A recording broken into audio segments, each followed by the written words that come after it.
সংখ্যালঘুদের জানা উচিত। আমি বাংলা হান্টের মাধ্যমে অনুরোধ করব যে আপনারা দেখুন আপনাদের কিভাবে ব্যবহার করা হচ্ছে।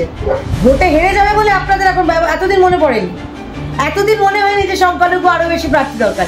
এখন জানে হারবে, নির্ঘাত হার, একেবারেই হার। তাই আপনাদেরকে বলির পাঁঠা করা হচ্ছে। দীপ যখন নিভে যায়, একদম তেলটা ফুরিয়ে আসছে, দেখবেন মা ঠাকুমাদের জিজ্ঞেস করুন, বলে দেবেন প্রদীপটা জ্বলে ওঠে, টপ করে জ্বলে ওঠে। তৃণমূল বা বামেদের একই অবস্থা। আপনি বামেদের সময় শেষ 6-7 মাস চিন্তা করুন, বা 1 বছর 2 বছর চিন্তা করুন। সেই সময় নেতাই হয়েছে, নন্দীগ্রাম হয়েছে, সিঙ্গুর হয়েছে, কত কিছু হয়েছে। মমতা বন্দ্যোপাধ্যায়ের সময়কালে চিন্তা করুন, এখানে সন্দেশখালী হচ্ছে, এখানে হাঁসখালী হচ্ছে, এখানে পাঁশকুড়া হয়েছে। কোনো জামাতি, কোনো জেহাদি, কোনো রোহিঙ্গা, কোনো বাংলাদেশি আমাদের ভোটার তালিকায় তাদের কোনো স্থান। অস্ত্র তুলে দিচ্ছে, তাদের হাত থেকে আবার খাতা বই কেড়ে নিচ্ছে, চাকরি দিচ্ছে না, তাদের ওপর ভর করে ক্ষমতায় আসতে চায়।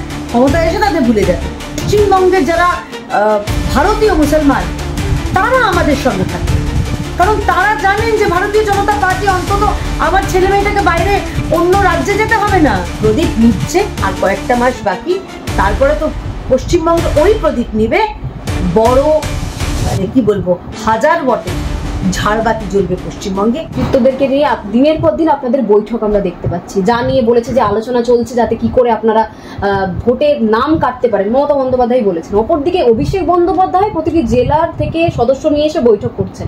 শোনা যাচ্ছে 26শে ভোটের আগে সংখ্যালঘু নেতাদেরকে প্রার্থী হিসেবে বেছে নিতে চাইছে তৃণমূলের সর্বভারতীয় সাধারণ সম্পাদক অভিষেক বন্দ্যোপাধ্যায়। যদি সংখ্যালঘুরা ভোটে দাঁড়ায়, তার বিরোধী প্রার্থী হিসেবে যদি আপনাদের দল থেকে প্রার্থী নির্বাচন করা হয়, প্রতিদ্বন্দ্বিতায় কি টেক্কা দিতে পারবে বিজেপি? মানে আমি তো বুঝতে পারছি না। আমরা তো মানুষের কাছে উন্নয়নের কথা নিয়ে যাব। আমরা তো মানুষকে বলবো যে পশ্চিমবঙ্গে যদি সংখ্যালঘুরাও দাঁড়ান, সংখ্যালঘুদের জানা উচিত। আমি বাংলা হান্টের মাধ্যমে অনুরোধ করব যে আপনারা দেখুন আপনাদের কিভাবে ব্যবহার করা হচ্ছে। ভোটে হেরে যাবে বলে আপনাদের এখন এতদিন মনে পড়েনি, এতদিন মনে হয়নি যে সংখ্যালঘু আরো বেশি প্রার্থী দরকার। এখন জানে হারবে, নির্ঘাত হার, একেবারেই হার। তাই আপনাদেরকে বলির পাঁঠা করা হচ্ছে, আপনাদেরকে তেজপাতার মতো ব্যবহার করা হয়েছে। এই যে তৃণমূলের যে সন্ত্রাস বলুন, এইগুলো বলুন, পঞ্চায়েত ভোটের সন্ত্রাস বলুন, সব থেকে বেশি কিন্তু সংখ্যালঘু মানুষই মারা গেছে। অর্থাৎ তাদের হাতে অস্ত্র তুলে দিচ্ছে, তাদের হাত থেকে আবার খাতা বই কেড়ে নিচ্ছে, চাকরি দিচ্ছে না, তাদের ওপর ভর করে ক্ষমতায় আসতে চায়। ক্ষমতায় এসে তাদের ভুলে যাবে। আমরা নিয়ে যাব অন্য বে।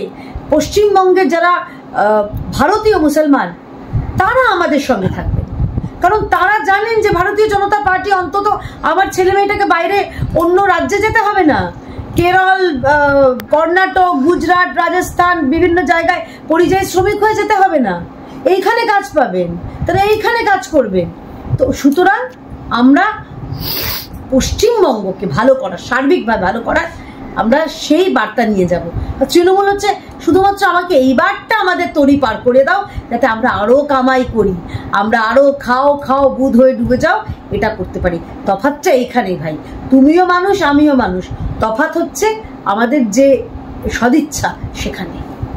কিন্তু বিষয়টা হচ্ছে মমতা বন্দ্যোপাধ্যায় জেনে রাখা দরকার, এসআইআর হবে। পশ্চিমবঙ্গের মানুষ যারা যথার্থ ভোটার, যারা এই রাজ্যের ভোটার, তারা ভোট দেবেন। কোনো জামাতি, কোনো জেহাদি, কোনো রোহিঙ্গা, কোনো বাংলাদেশি আমাদের ভোটার তালিকায় তাদের কোনো স্থান নেই। কেয়াদি, রাজনৈতিক পরিচয় ছাড়া আপনি সংবাদ মাধ্যমের সাথে দীর্ঘদিন ধরে যুক্ত ছিলেন। সাংবাদিককে একটা প্রশ্ন করছি, সাংবাদিক হয়ে এই যে রাজ্যের যে অবস্থা দেখেছেন, বাম আমল তো একদম চাক্ষুষ আপনি দেখেছেন। বাম আমলের যখন পতনের দিকটা আমরা দেখছি 2010-2021 একেবারে প্রথমের দিকে, বাম আমলের বাম নেতাদের, তাদের কি এত আধিপত্য বেড়েছিল এই চলে যাওয়ার আগে তৃণমূল? যা একটা আমি স্বাভাবিক নিয়ম বলছি প্রকৃতির। প্রদীপ যখন নিভে যায়, একদম তেলটা ফুরিয়ে আসছে, দেখবেন মা ঠাকুমাদের জিজ্ঞেস করুন, বলে দেবেন প্রদীপটা জ্বলে ওঠে, টপ করে জ্বলে ওঠে। তৃণমূল বা বামেদের একই অবস্থা। আপনি বামেদের সময় শেষ 6-7 মাস চিন্তা করুন, বা 1 বছর 2 বছর চিন্তা করুন। সেই সময় নেতাই হয়েছে, নন্দীগ্রাম হয়েছে, সিঙ্গুর হয়েছে, কত কিছু হয়েছে। মমতা বন্দ্যোপাধ্যায়ের সময়কালে চিন্তা করুন, এখানে সন্দেশখালী হচ্ছে, এখানে হাঁসখালী হচ্ছে, এইখানে পাঁশকুড়া হয়েছে, এইখানে অভয়া হয়েছে, এখানে কসবা ল কলেজ হয়েছে।